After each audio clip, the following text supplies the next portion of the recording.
and welcome to What's New from BBC Africa. I'm Debula Kemoli. Coming up on today's special African history program. There were two countries in Africa that were never colonized. Do you know which ones? Find out in the program soon.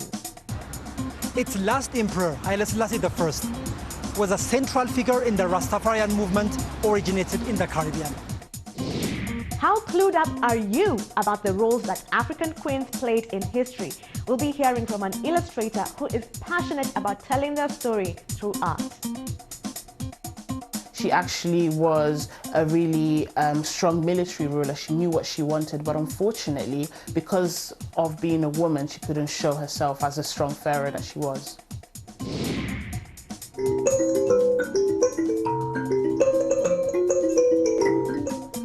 And we'll be hearing from one of Zimbabwe's biggest artists, Ja Preza, on why playing the traditional mbira is key in preserving his culture.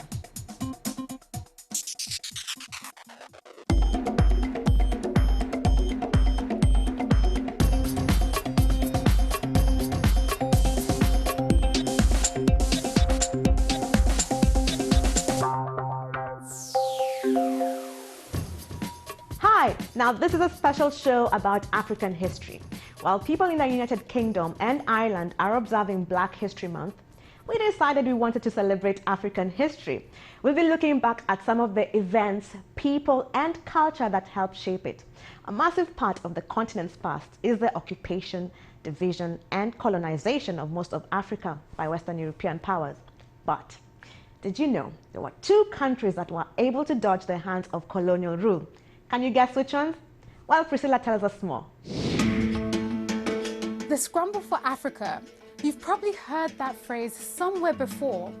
It should come as no surprise that it was an actual scramble.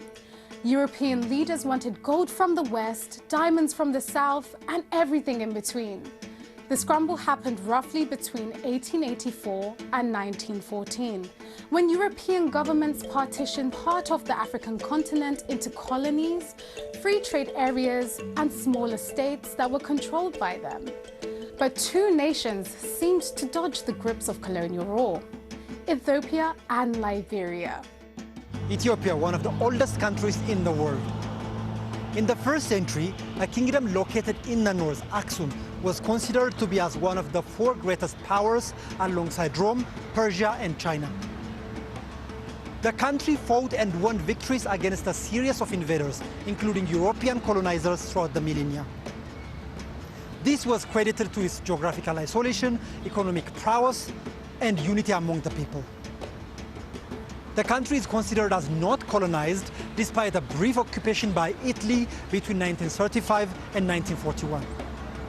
Its last emperor, Haile Selassie I, was a central figure in the Rastafarian movement originated in the Caribbean. Now, there is an ongoing debate on whether Liberia was actually colonized.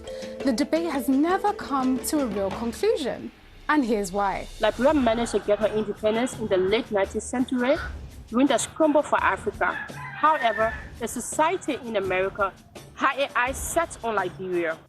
In 1817, the American Colonization Society, or the ACS, was founded. And the purpose was to send free African American slaves to Africa. This society was founded by private groups and not the American government itself. That is the reason why Liberia is not officially known or seen as an American colony. By 1867, the society sent about 12,000 free African American slaves here to settle in Liberia. And when they arrived on the Providence Island.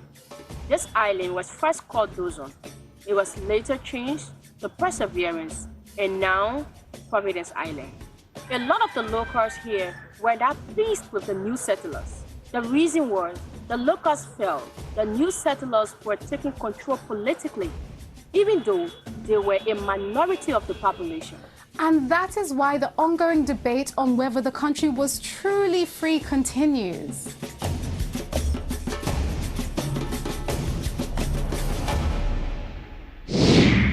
Now, during Black History Month, which originated in the US and also known as African American History Month, people celebrate the African diaspora, including African Americans. One city with a direct link to African American history is Freetown in Sierra Leone. How? Let's find out. In 1787, English ships sailed towards Sierra Leone. Aboard were 380 freed slaves, ready to start a new life in modern-day Freetown. This proved to be the start of a disastrous experiment. We'll hear why in a bit. They were newcomers to Africa, despite, ironically, their forefathers having been transported as slaves across the Atlantic. This group of freed slaves were the first group of Africans to be sailing in the opposite direction.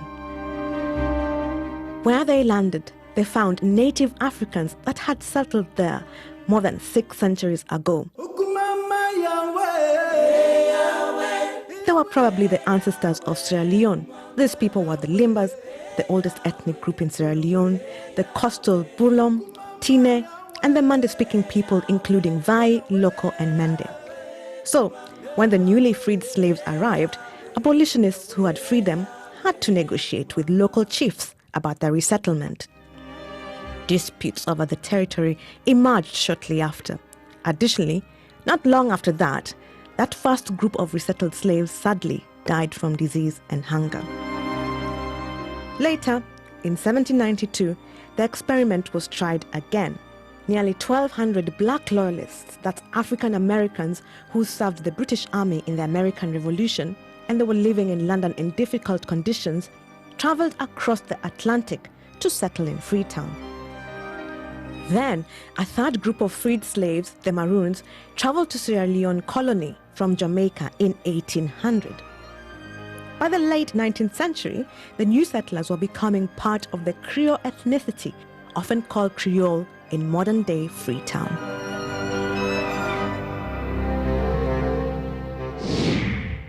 Now, we can't do a special on African history without paying homage to the women who helped shape it. And that's why I'm wearing my special headgear. These are women who have dominated in a man's world hundreds of years ago. Some of them were queens, loved and respected for their leadership. Jean has been speaking to the illustrator behind these amazing pictures. Onyinye Iwu has been telling her why these ancient queens are still relevant today and why we should know about them.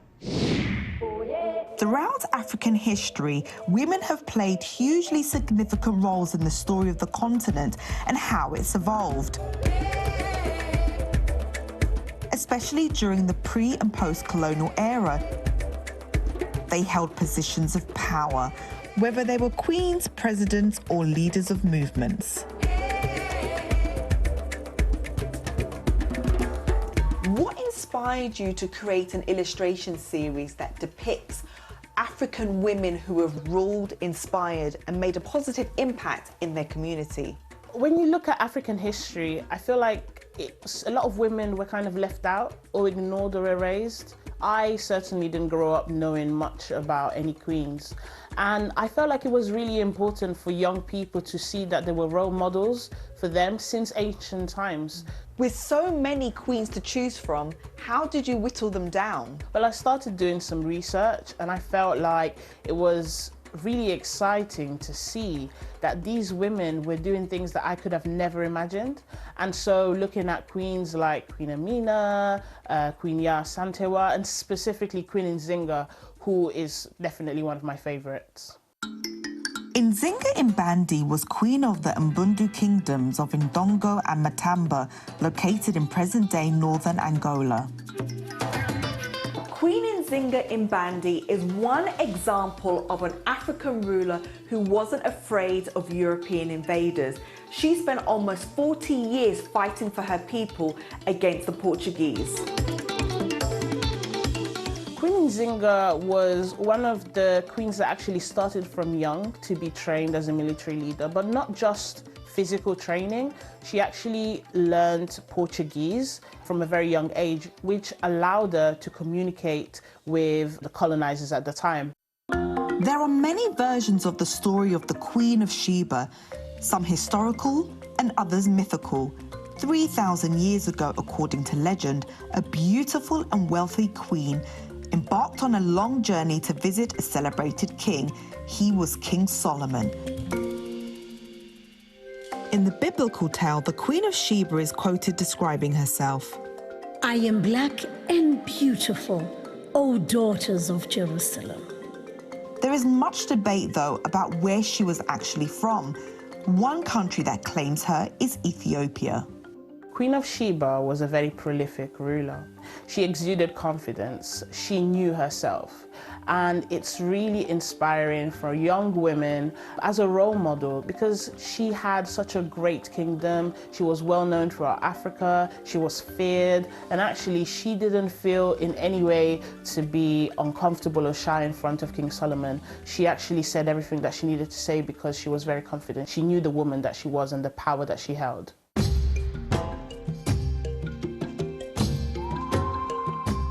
Hatshepsut might not be as well known as Cleopatra, but she ruled over Egypt long before, only the second woman to do so. During her reign, she was often depicted in portraits with a male body, wearing traditional clothing of a king with a fake beard. She actually was a really strong ruler. She actually was a really strong military ruler. She knew what she wanted, but unfortunately, because of being a woman, she couldn't show herself as a strong pharaoh that she was.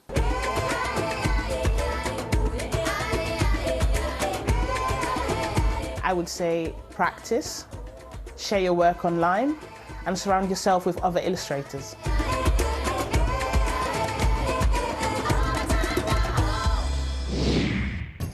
Coming up on What's New, how rugby captain Kolisi helped to break down the barriers of race to unite a nation. Stay with us here on BBC What's New.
Welcome back to BBC What's New. Now, we've gone way back in time for this African History Special. But now it's time for something in the more recent past. Until 1994, South Africa was ruled by the apartheid system, which almost completely separated white people from the rest of the population. Where black people lived, worked, and socialized was strictly controlled, and schools were entirely segregated. But when students were told that they were going to be taught in Afrikaans, a protest started that would change South African history forever, as Andre reports.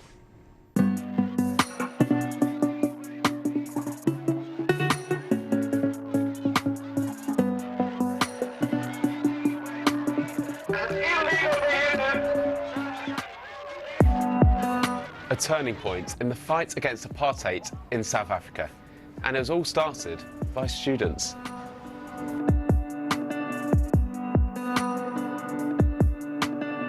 This is Soweto, now a township of nearly 1.3 million people. Although it can still be a tough place to grow up, back in 1976, its citizens lived under an apartheid government in grinding poverty. It was created in the 1930s when black people were moved away from Johannesburg to make room for white areas. During apartheid, white and black people were totally separated, from where they lived to where they went to school, to even where they went to the beach. In 1974, the white government said all black children must be taught equally in English and Afrikaans. This was extremely unpopular, as Afrikaans was considered the language of the government, and therefore the language of apartheid. Not many black children spoke Afrikaans either, and pupils were worried they would fall behind if they were being taught maths and science in a language they didn't understand. And it was this anger that led pupils from one school to go on strike in April 1976. School children then came together to discuss what to do, and it was decided that a peaceful protest would be held on the 16th of June. That morning, between 10 and 20,000 students began their march through Soweto. They were met by police, who had blocked their path. Officers then released a dog onto protesters and started firing, first tear gas, and then live rounds. At least 176 people died, many of them children. Soon, pictures of the violence made it to front pages around the world. Police vehicles drove around Soweto all night to stop any further protests, but the damage was done. The anger had spread to other townships across the country, and riots and protests broke out. It also prompted further youth demonstrations, including from white students. By the end of the year, almost 600 people had died in the violence. So, what did it achieve?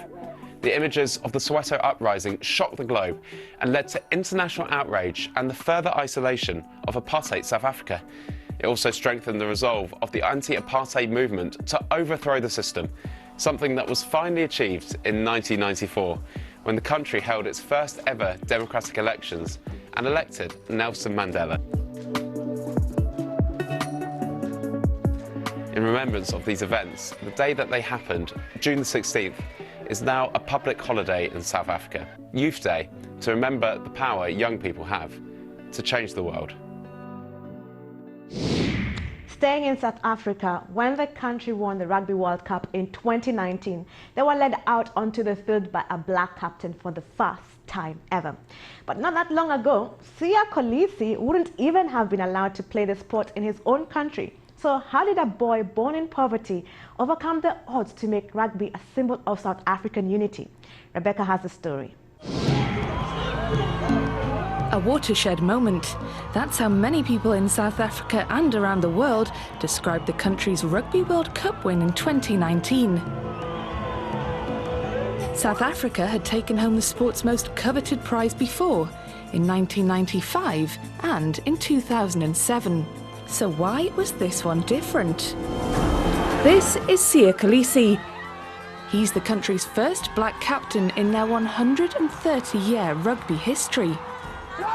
Born in a slum to teenage parents, he's borne the weight of apartheid throughout his life. Rugby was once a white man's game. But here, a black man, wearing the colours of a team once synonymous with racial segregation, now stood on rugby's biggest stage as a nation of 57 million people cheered as one. South Africa's victory at the 2019 Rugby World Cup was even more special because if you look at the composition of the team, it truly reflected the Rainbow Nation as a whole, with a real mix of all South Africans. And for the first time in the history of the sport, the captain of the winning Springboks was an Afro-descendant. When I grow up, I want to be just like Siya and become the first black woman to captain the junior Springbok side. The very fact that rugby became the nation's unifier is really quite extraordinary. Black players were once banned from competing under apartheid and excluded from international tournaments. But let's rewind to 1995. and South Africa's first Rugby World Cup win that helped pave the way for Nelson Mandela to bring together the Rainbow Nation. Held in South Africa, it was the chance for the hosts to show off the best of their country. And with Mandela in charge, they did just that. By hosting and winning their first Rugby World Cup, the then president knew that it could only unify the people of South Africa.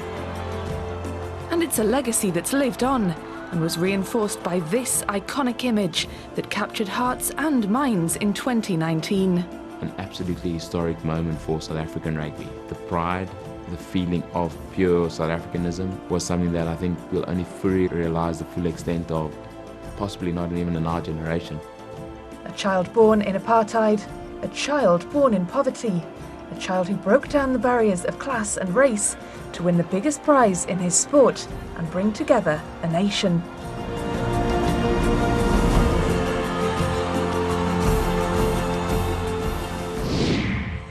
From the southern tip of Africa, let's head over to North Africa now, Morocco. It's a country full of incredible culture and history.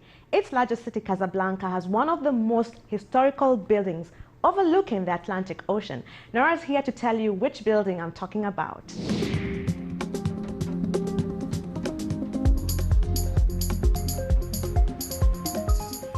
I'm in Casablanca, and behind me is one of the world's biggest mosques. It's called Hassan II Mosque, and it was completed in 1993. Now, the mosque can hold up to 25,000 worshippers inside and another 80,000 on the mosque's outside ground.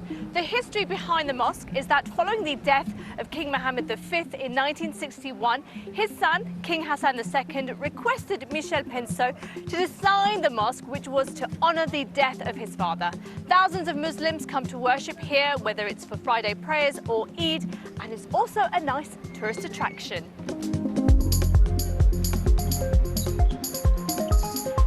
It's the second largest mosque in Africa, and it has the largest minaret in the world. The final construction took 2,500 men working around the clock.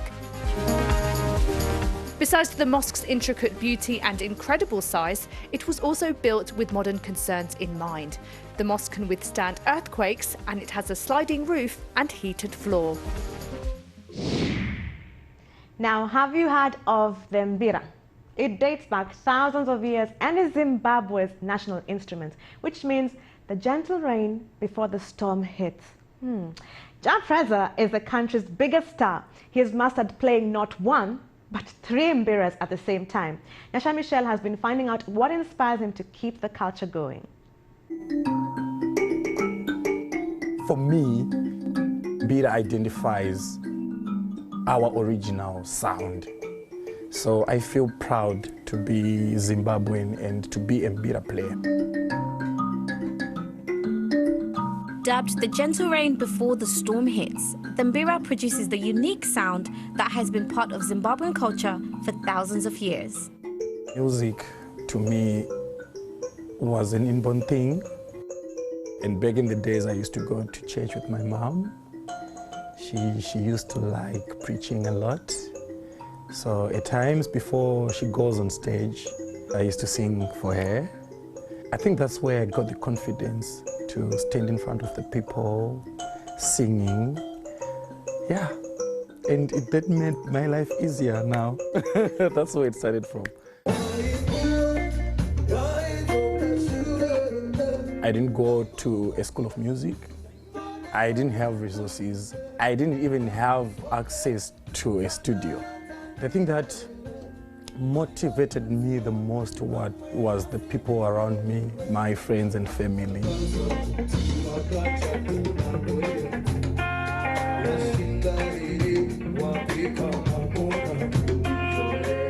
In Shona we say, kana uchidzana, zvinoda munhu anopururudza. If you are dancing, you need people to celebrate you, scream and, screaming for you and, stuff like that. And that celebration of his Shona culture and roots can be seen throughout his collaborations with some of Africa's most loved artists. I learned a lot from all those people, all those artists, amazing artists. But to me, that's not enough. I still want to collaborate more to get bigger. Despite his Afrobeat success, Jar's true passion is traditional Zimbabwean music. He sings a lot in his native tongue, Shona. I think I express myself better in my own language than any other language. As a rural boy, Shona is my language. That's the language I knew before even I started learning how to speak English. So that's me. Shona is me. It's important to keep on playing mbira because our culture is Zimbabweans and we don't want to lose our culture, you know. I think that's the only sound that you can, even if you heard that sound in Tokyo, in Japan or somewhere, you can tell that that's a Zimbabwean sound. People should still identify us as Zimbabweans through these music instruments that we play. If you're passionate about something, your chances to fail are very low. It's not by luck or by chance to be famous or to be big. Yeah, you need to work very hard.